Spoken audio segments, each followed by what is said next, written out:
our history. Buildings and people and memories and dreams. Who better to tell us than those who were there? There's so much to learn from the stories they'll share.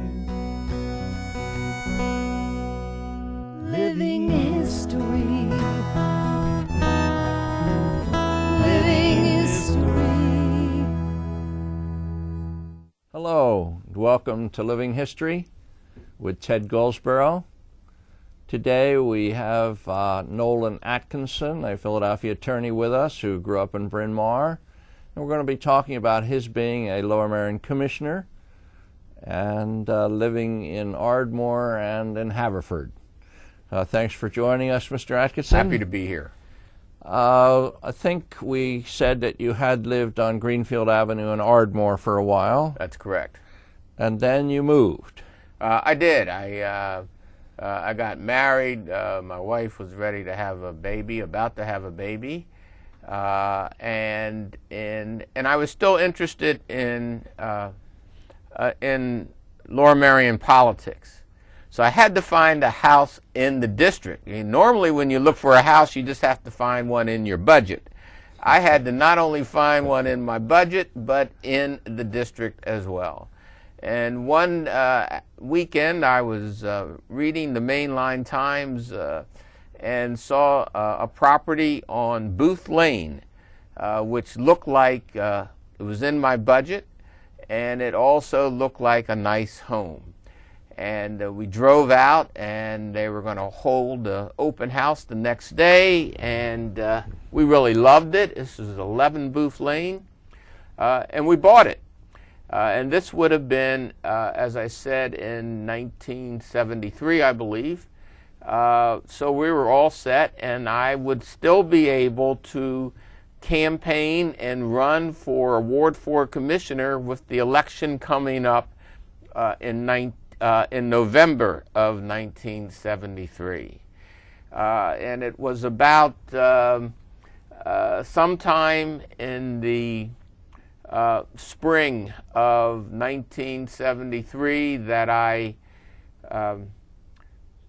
learned that there was a petition to change the lines of the district, which would have taken me out of the district that I was campaigning. Well, I thought this was dirty pool by somebody.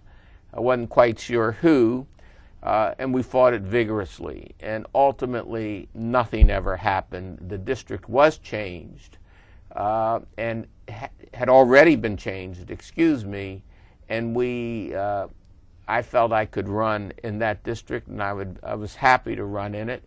The residents of Booth Lane and Berkeley Road are very lovely, very fine people, and I enjoyed campaigning in that area, which we called Ward 3 at that time, as much as the Ardmore part of the district, which was Ward 2 and Ward 1. Mm-hmm. So you were representing a different area than you had been before. I wasn't successful in 1969, so I hadn't actually represented it. But the district went far more, was drawn in a more easterly direction, picking up East Windward Road and some of the big apartment houses on Lancaster Avenue towards Wynwood, and it stopped pretty much at Wyoming Avenue, north and south. Under the old scheme. When it was changed, it was in effect moved west and slightly north. Mm-hmm. Okay, so we talked about the boundary issue, and let me see, I guess this is about your filing to be a commissioner. In April of '74, was housing built? Well, in 1974, this is on one of the earlier segments I have talked about the 16 condominiums being built on the vacant lot at Spring and Ardmore Avenue. This is the dedication of that open space, and those who were attending that dedication. And it was very fully supported, even though at that time I had just become a commissioner, early in my tenure of 1974. Okay. There was very little opposition to that project. Correct. And that's opposite a park, an Ardmore Avenue Park. Yes, it's Ardmore Avenue Playground is right in that vicinity, correct. It's diagonal.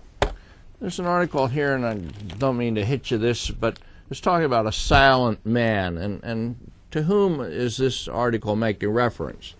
During the time that I was a commissioner, and I'm not quite sure when this was written, but my goal was always to do everything I could to bring some concrete change to that community.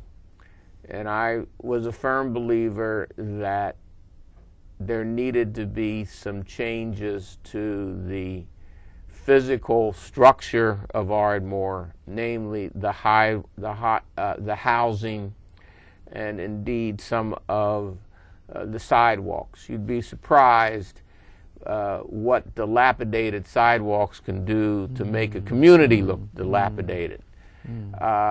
And I felt that if I was going to be a good commissioner, we were going to have to bring some change to that area. Fortunately, and you've mentioned on other segments that I ran as a Democrat, but I have to point out that most of the changes that came to South Ardmore resulted from the Community Development Act passed by the Congress in 1974 and supported by President Nixon and his administration. And what that act did was it would take block grants and make them available to local communities. By now I'm a commissioner, and I worked well with the leadership of the commissioners here in Lower Merion, and they made me the chairman of the Community Development Committee. And a number of items, and I just mentioned sidewalks, but sidewalks were one of the areas where funds could be expended to change the way the community looked. So that and playgrounds, this was an area where we could impact very positively and concretely on the community. So I really got a lot of help, not only from Washington, but from my fellow commissioners. Where did the money come from for both the Spring Avenue, Ardmore Avenue housing, and Ardmore Avenue up by St. Mary's? Where did the funding come from that? The funds, normally these programs are structured where the federal government will insure the mortgage.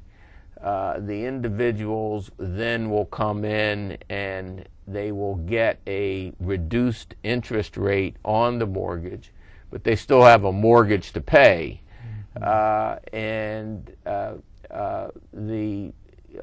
Just as everybody else pays off a mortgage, ultimately the money comes from the homeowners, but at a reduced rate, and the federal government makes up the difference. With respect to the units of housing on the Ardmore Avenue parking lot, the 65 units of housing, there generally, and that was for senior citizens, you pay a portion of your income, irrespective of what your income is, as part of your rent, and the federal government picks up the difference in that amount, so that the loan is paid off.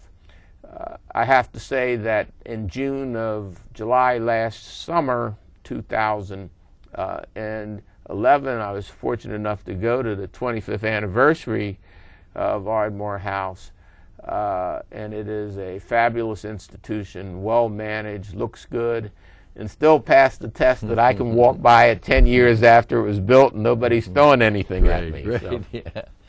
Now, we have a couple minutes left. Let's wrap up about your being a commissioner. Could you summarize your time as commissioner, your thoughts about being a commissioner in Lower Merion?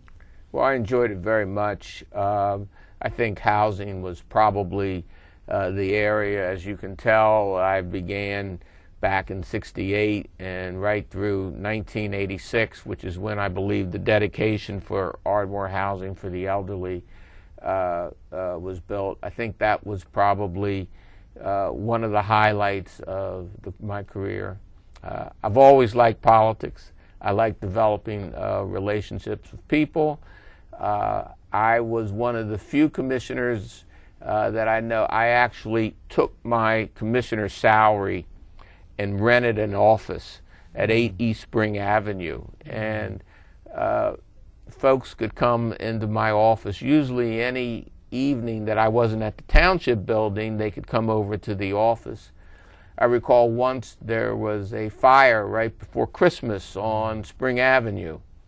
A number of people lost their homes, and we gave out food and clothing out of my commissioner's office. So I like that closeness to helping people. And there were a number of other things that I did township-wide that I enjoyed as commissioner. I chaired the committee that was responsible for the current police building that stands on Lancaster Avenue. I did a survey of all the libraries when the libraries were always the item everyone wanted to cut.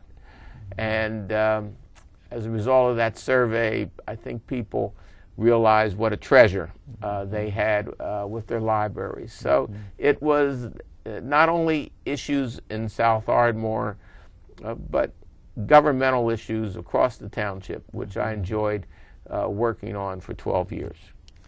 Thank you very much, Mr. Atkinson. We're going to take a little break here, and we'll be back. All right. Thank you.